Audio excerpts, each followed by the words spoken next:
চাষি খেলা দেখো না শালা, যেখানেই মন চায় সেখানেই যাও শালা। শালা কাছে দিছি কর, দেখি তুই কোন বাবা সে শালা বাঁচাইতে শালা।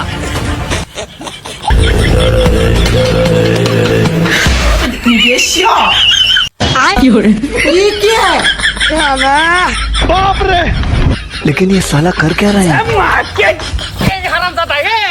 জীবনে আমি কোনোদিন প্রেমও করলাম না, ধরাও খাইলাম না, কত খাইলাম না, আর তোর এই কাম। তুই আমার ভাইটা হয়ে তুই এত বড় কাম করিস, কার ঘরে তুলিস রে? মার বয়স তোর, চাষি খেলা দেখো না, খালি ঘরের মধ্যে ঢুকে যাও। এই এই এই তুই ক কিসের জন্য এই ঘরের মধ্যে ঢুকতো লুকা? এই আমার মান সম্মান কি আর আছে রে? আমার মান সম্মান তো তুই সব ধুলে মিশা দিলু। তুই আর জায়গা পালু না, ওই চাষির ঘরে তুই তো ঢোকা লাগলো। হ্যাঁ আমি কি করব? আমি তো অভিজ্ঞতা গোছাতে গেছিলাম। অভিজ্ঞতা গোছাইতে গেছিল মানে? তোর আবার কিসের অভিজ্ঞতা লাগবি রে? কে চাকরি বাকরি জেড়েতে যাই, আগে প্রশ্ন করে তোর কয় বছরের অভিজ্ঞতা। তাহলে পরে বিয়ে করতে গেলে আমাকে জিজ্ঞেস করবি নি তোর কয় বছরের অভিজ্ঞতা, তখন আমি কি বলবো নি? অভিজ্ঞতা ছাড়া যেরকম চাকরিও হয় না, ওই অভিজ্ঞতা ছাড়া আমার বিয়ে হবি না।